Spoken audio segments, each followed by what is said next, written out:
Olá, Deus abençoe a sua vida. Que bom começar mais um módulo aqui com você, nosso 7º módulo. Não sei se você já percebeu o quanto nós já avançamos. Eu louvo a Deus por essa ferramenta, por esse privilégio de chegar até você, podendo ensinar teologia. Quero aqui agradecer porque a sua contribuição tem feito que o Evangelho chegue a tantos lugares, tantos lugares. Esse mês de março estaremos lá no Paquistão e você, que é um apoiador, vai receber as mensagens, os vídeos lá do Paquistão. Você já está recebendo, mas eu vou gravar lá, mostrando para você tudo que vamos fazer. Então você que é um apoiador, além de estar aprendendo teologia, além de estar crescendo, e eu estou muito, muito feliz com a entrega que está sendo feita, você está deixando uma semente nas nações. Então continue, não só para ter conhecimento, para chegar ao final desses 2 anos, ter sua formação em teologia, mas continue porque, sendo um apoiador, você está tocando a vida de pessoas. Hoje começamos o módulo 7, Cristo, o centro da redenção e da revelação. Nós já falamos muito de Jesus, só que agora nós vamos aprofundar ainda mais. Por quê? Por quê? Porque Cristo, irmãos, ele é o centro da revelação. Ele é o centro da redenção, desde o Antigo Testamento até o Novo Testamento. Então, quando você pega a Bíblia, do Velho ao Novo Testamento, ela está apontando para uma pessoa, Jesus. E eu preciso ver isso. E essas aulas agora, o capítulo 7, é para nos ajudar a enxergar isso. Vamos começar aqui. Deixa eu começar a falar sobre o proto-evangelho. Anote se você estiver anotando. Proto-evangelho. O que é isso? É a primeira promessa do Redentor. Está lá em Gênesis, capítulo 3, verso 15. Aqui nós chamamos de proto-evangelho. Então, aqui nós temos o primeiro anúncio, da redenção, que ocorre logo após a queda de Adão e Eva. Então, após o pecado, Deus vai declarar, Gênesis 3,15, porém inimizade entre ti e a mulher, entre a tua descendência e o descendente dela. Este lhe ferirá a cabeça e tu lhe ferirás o calcanhar. O que nós temos nesse verso? Aqui contém a primeira referência ao Redentor. O primeiro apontamento para Jesus. A promessa de que um descendente da mulher esmagaria a cabeça da serpente. Ela aponta diretamente para a vitória de Cristo sobre Satanás na cruz do Calvário. Por isso que é chamado de proto-evangelho. Esse apontamento para aquilo que seria revelado, que aconteceria e como aconteceu nos evangelhos. Se a gente pega a nossa teologia sistemática que estamos usando como base, o Weiniglude, ele vai afirmar o quê? Que este texto, o de Gênesis 3,15, é fundamental para a teologia bíblica da salvação. Então, se eu quero pensar na teologia bíblica da salvação, o proto-evangelho, ele é a base. Por quê? Porque ele estabelece o conflito entre Cristo e Satanás. Cristo e Satanás. E isso vai se desdobrando ao longo das Escrituras, até vir o seu cumprimento. Oscar Cullmann, ele vai dizer que ele observa que a promessa messiânica já se encontra no início da narrativa bíblica. Então, logo no início de Gênesis, nós já temos a promessa messiânica, a promessa do Cristo, de Jesus, indicando que a redenção sempre foi um plano divino.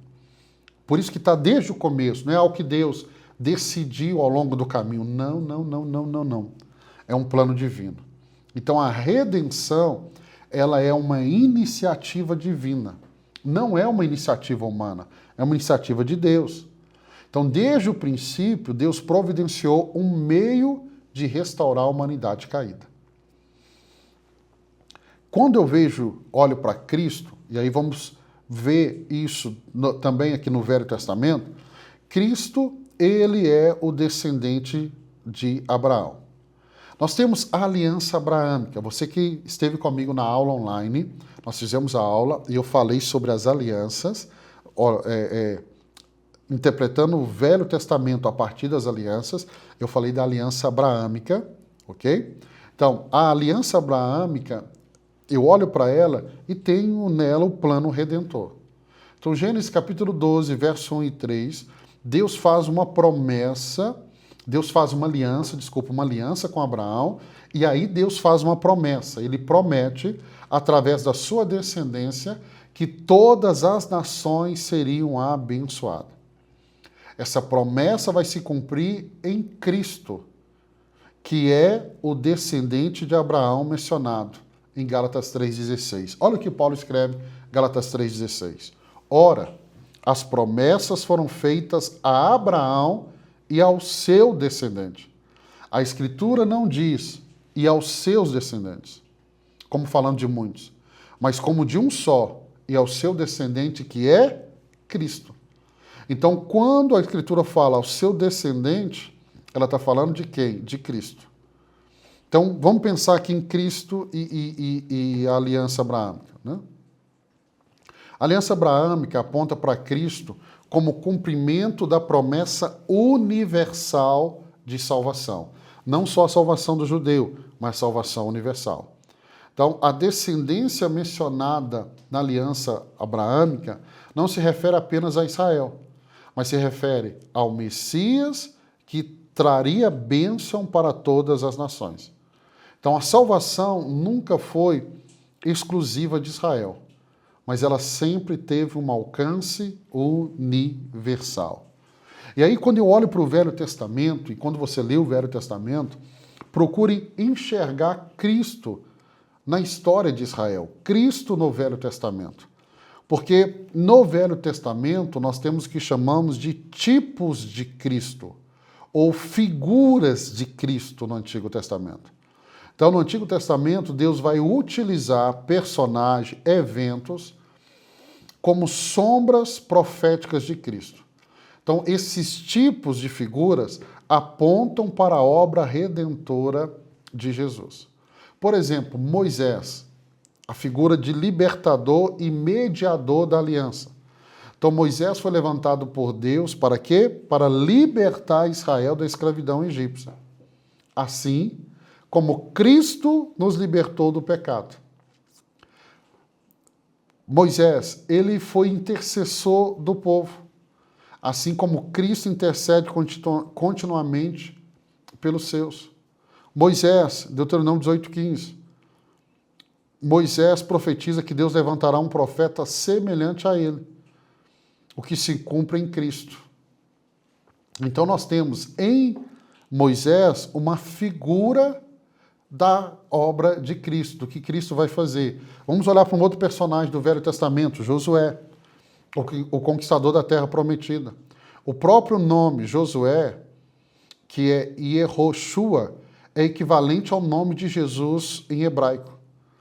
Assim como Josué liderou Israel para a terra prometida, Cristo nos conduz à redenção e ao reino de Deus. Davi é outro que é uma figura de Cristo. Por quê? Davi era um rei ungido e escolhido por Deus. Uma figura de Cristo como rei eterno. Davi derrotou Golias, representando Cristo vencendo Satanás e o pecado.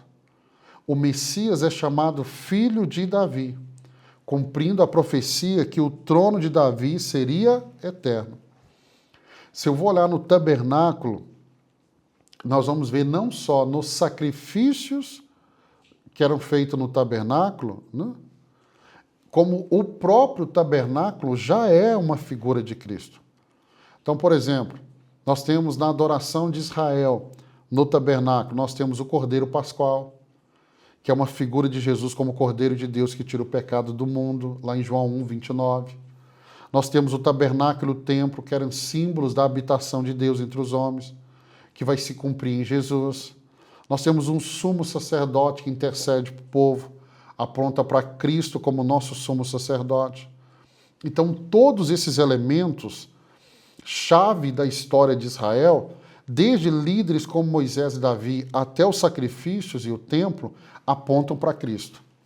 Porque ele é o verdadeiro libertador, ele é o verdadeiro rei, ele é o sumo sacerdote, ele vai cumprir todas as promessas de Deus. E aí eu olho para a Bíblia, e aí vamos para Isaías 53, eu vejo ali a figura do servo sofredor. Porque há uma profecia em Isaías 53 do sacrifício redentor. Isaías 53 é um dos textos mais claros do Antigo Testamento sobre a missão do Messias, sobre a redenção. Porque ele descreve um servo que sofrerá, mas trará redenção. E aí nós temos o sofrimento vicário do Messias. O que Isaías 53:5 vai dizer? Ele foi ferido por causa das nossas transgressões e moído por causa das nossas iniquidades. Então, o sofrimento de Cristo não foi acidental, não foi. Mas ele tomou sobre si a punição que era devida a nós. E aí nós temos Cristo como esse Cordeiro de Deus. Isaías 53:7, como cordeiro foi levado ao matadouro. Então, o cordeiro que foi levado ao matadouro está ecoando o sistema sacrificial de Levítico e o cordeiro pascual. João Batista vai reconhecer Jesus e proclamar: eis o Cordeiro de Deus que tira o pecado do mundo. Eu tenho a ressurreição e a exaltação, que depois do sofrimento da sua alma, ele verá a luz e ficará satisfeito. Isaías 53:11.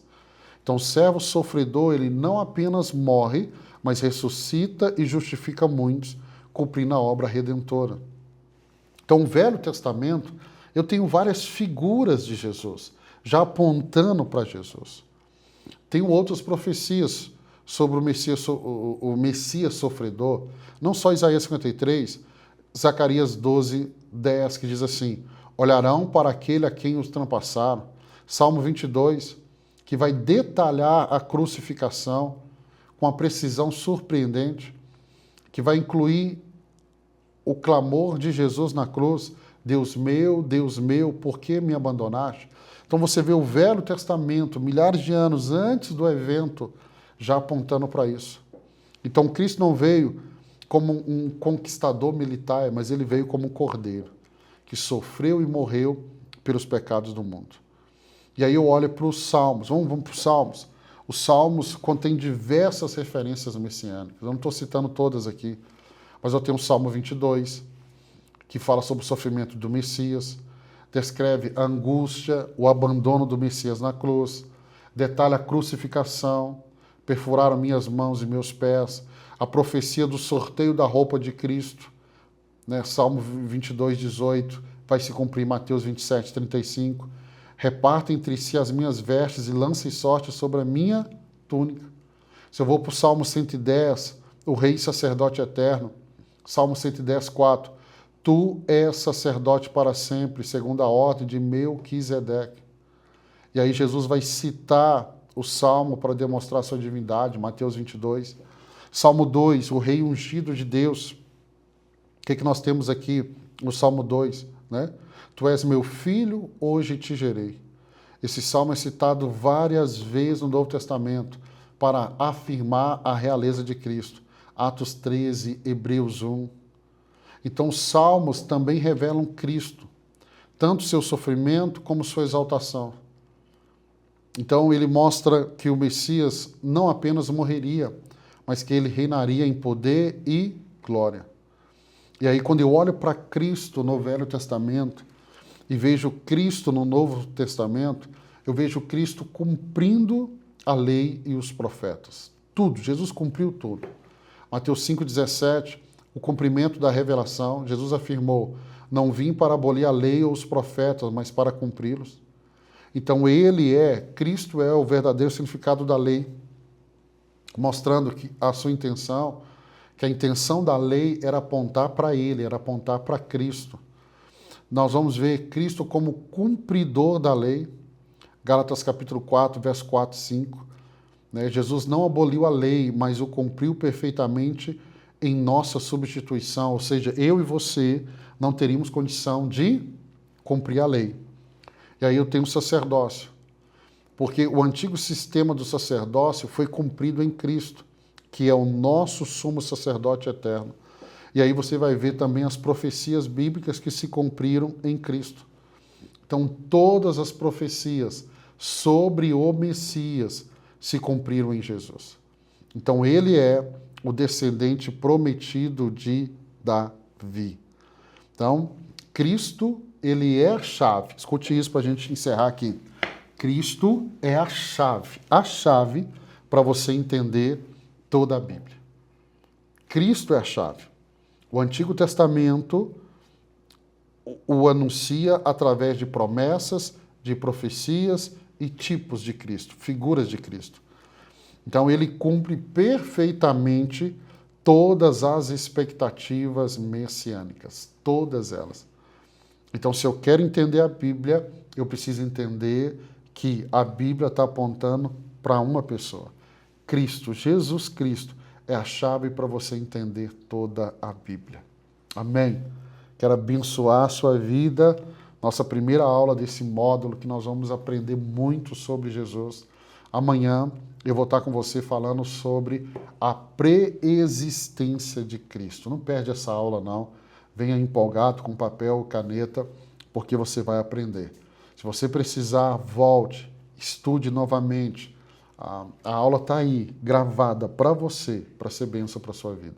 Deus te abençoe. Te encontro amanhã, se Deus permitir.